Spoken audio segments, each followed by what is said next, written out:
We begin with Julian Assange and a news peg like no other. Last week, in court papers filed in the U.S. in a case completely unrelated to the WikiLeaks founder, there was a paragraph confirming that a secret indictment has been filed against Assange.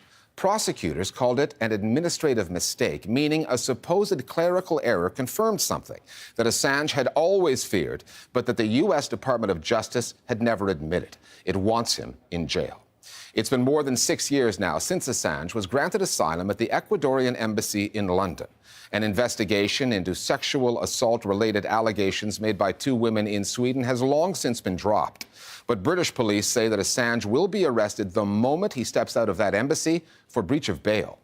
Less than a decade ago, Julian Assange had media outlets eating out of his hand and governments with secrets to hide on high alert. Now he's at the mercy of an Ecuadorian government that's running out of patience, and he may be running out of time. Our starting point this week is a court document and a revelation never meant to see the light of day.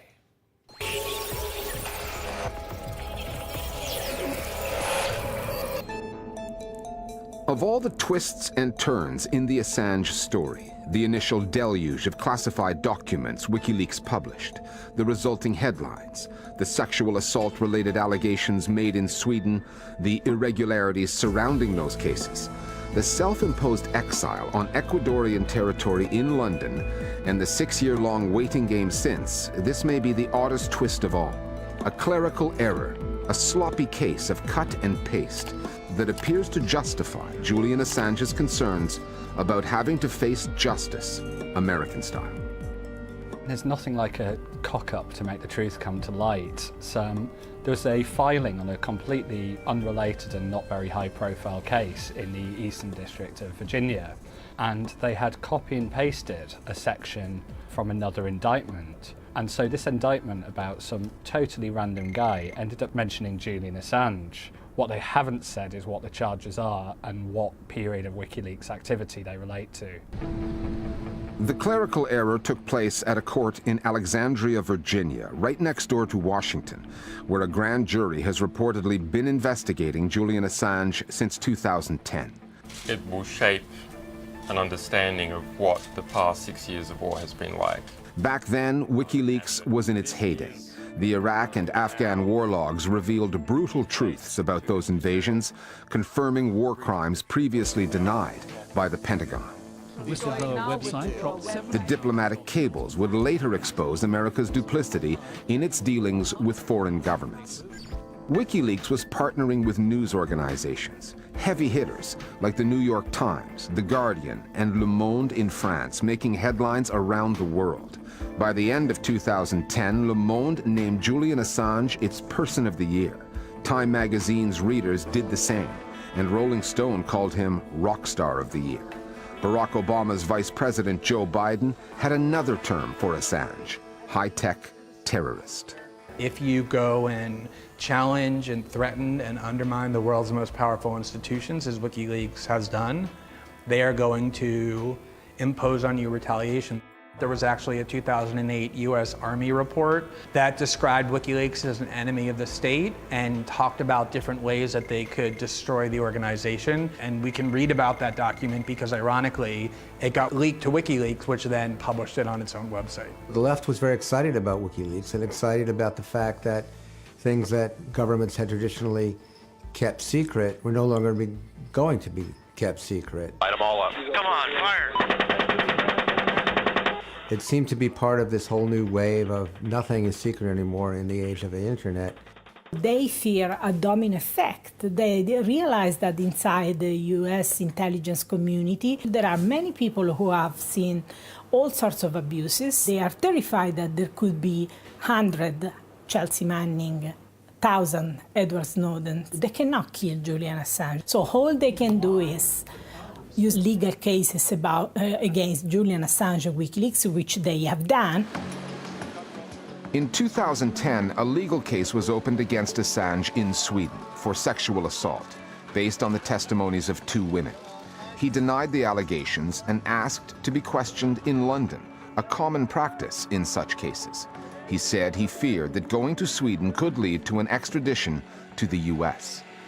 The Swedes initially refused, but eventually interviewed him at the Ecuadorian embassy in 2016, 6 years after the investigation began. Then the Swedes dropped the case without ever laying charges, a basic fact that seemed lost on news organizations. The legal situation for yourself in Sweden, you're now facing charges. I'm not going to talk about that. Do you think Sweden will reactivate the rape charges, the two charges that were against him? Despite the Swedes closing the case, the UK says it will arrest Assange if he steps out of the embassy for breaching his bail conditions. It's a standoff the UN calls a case of arbitrary detention, a denial of Assange's human rights.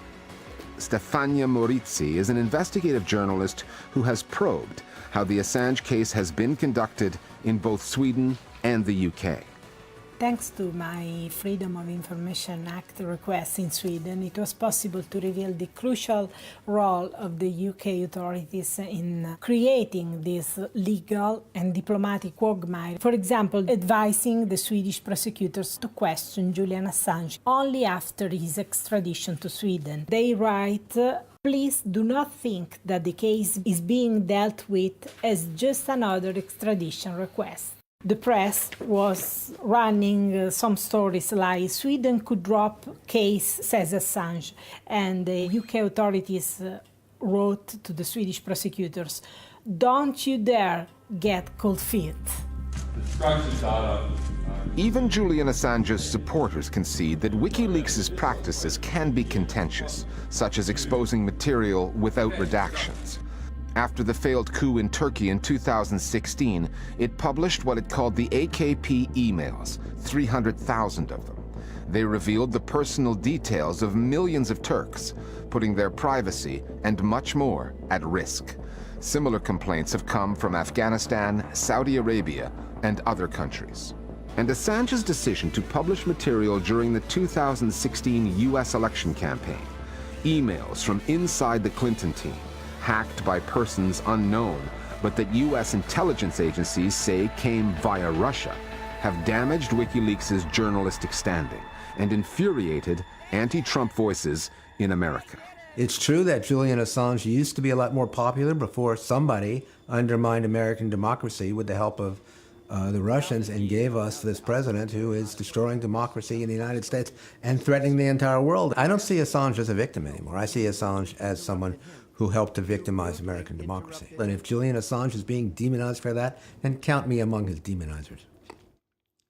Conversations that we've been able to read that have been leaked seem to be suggesting that Julian would be willing to do things specifically to help the Trump campaign. Certainly, that's a legitimate critique of WikiLeaks that I think we can all see evidence for.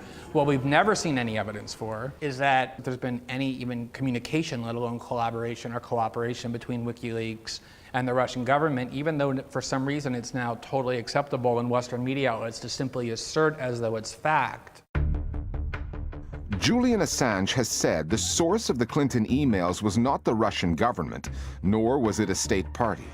Assange also has issues with his new landlord. The Ecuadorian president who granted him asylum, Rafael Correa, has been succeeded by Lenin Moreno, who wants better relations with Washington. The new government hasn't evicted Assange, but his internet connection, his communications with the outside world are now controlled by the embassy. With his health reportedly failing, the lack of sunlight getting to him, Julian Assange cannot even go to a hospital for fear of being arrested. And Assange also has cause to feel aggrieved by the same news outlets that once feasted on the material that he handed to them on a plate.